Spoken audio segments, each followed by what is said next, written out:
guns. Every now and then I carry a handgun if I'm in a certain area of the city. No, I don't have one with me now. And but you know, you've got to be smart. My son is also a policeman and a pastor, so he carries a gun all the time. But Will you carry it for the police aspect? For the pastoring. I'm probably the police, you know, probably the police. But there is one time that somebody attacked another person in his church, and he used his police training to hold them against the wall and hold them till the police on duty got there, you know. So, but anyhow, you know, but I don't think there's anything wrong with carrying a handgun, but that's conviction. Your own conviction. 2 Corinthians chapter 10, verses 4 and 5, spiritually speaking. For our weapons of our warfare are not carnal, but they're mighty, what? Through God, to the pulling down of strongholds. We've all got strongholds in our life. Every one of us has got something in our life that's holding us back.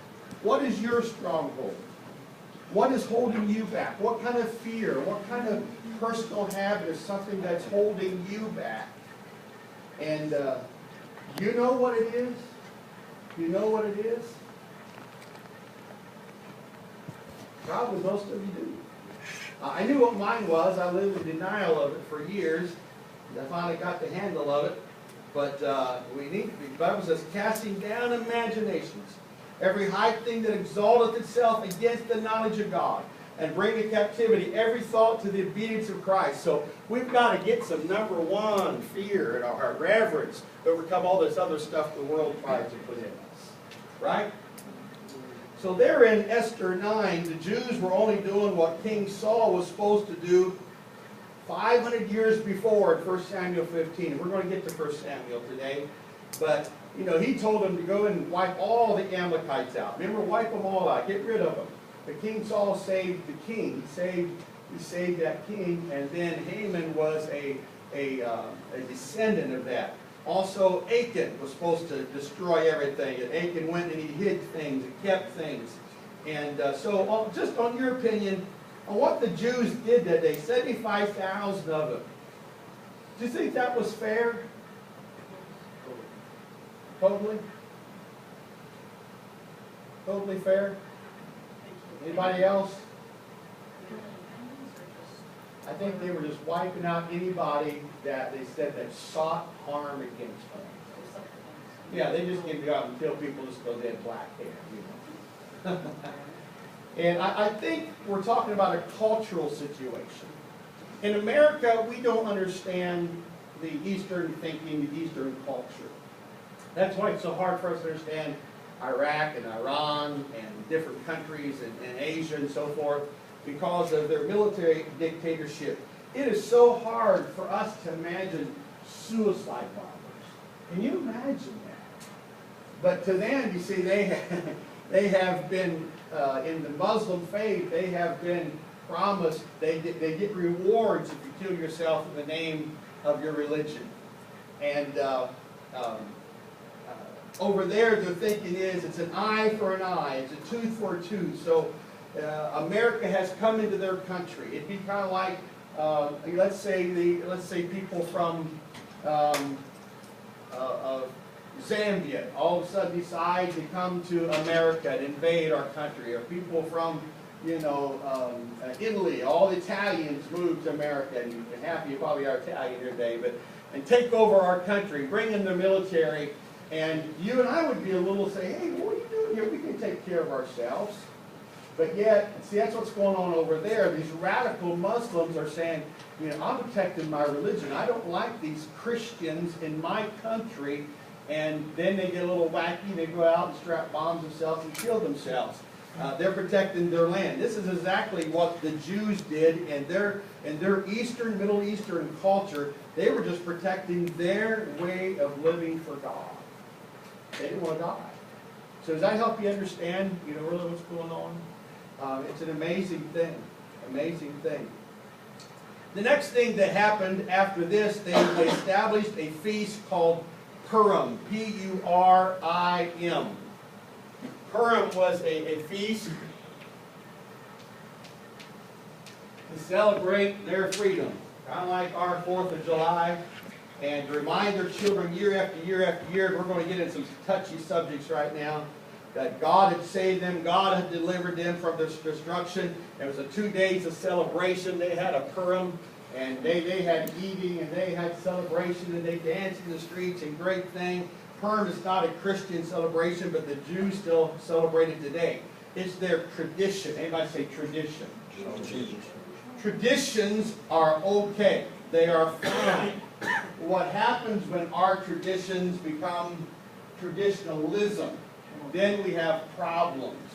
When just actions and words and traditions, when they become doctrine, then we say, well, you don't do it like I do, so you're wrong. Or it's now part of my religion. It's not even in the scriptures, but you know, if you don't do it, then it's wrong. And so there's issues that sometimes, and however you were taught in your home,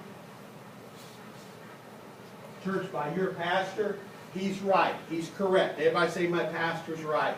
But let me give you my ideas about a few things, and you can then balance them out, okay? There's nothing wrong with traditions. Is turkey okay on Thanksgiving? Yes. Yeah, it is. It's okay. Some people don't like turkey. My sister, she goes to an Italian restaurant on Thanksgiving. She hates turkey, so they go and have lasagna. Nothing wrong with that. I can say in my Christian spirit, sister, you're unsaved because you don't have turkey on Thanksgiving. There's some people go nuts doing things like that. What about saying grace before you eat your food? Man, I was kind of brought up that if you didn't pray before you ate, then God wasn't going to bless you. Anybody kind of get that same feeling? When years ago, they always prayed after they ate, because they were giving God thanks for their food they just ate. So that has kind of changed, you know. Now I've always said, God bless my food. Okay, I got food here. But I don't want my food to be blessed. I don't want to be blessed. You know, I don't want to go to McDonald's and say, Lord, bless this French fry. And my French fries get up and jump around on the table and have a Holy Ghost look at. You know. It's more of a thanking God for my food, not blessing the food. Am I getting technical? You know, but some people really, if you don't pray before you eat, then, man, you're not right with God. When years ago, it used to be done afterwards. Shooting off fireworks on the 4th of July. Hey, we all enjoy that. That's great. Some people, man, that's dangerous. You should never do that. Somebody recently came to my church. They're brand new people to church, and they say, Pastor Cotter, what do you do on trick-or-treat night, Halloween night? And I'll say, you know what? It's one of my favorite nights. I love to hand out candy to all those kids. They look at me and says, well, do you know that's heathen? Heathens, you know, they worshipped around this and that, and they did all those things.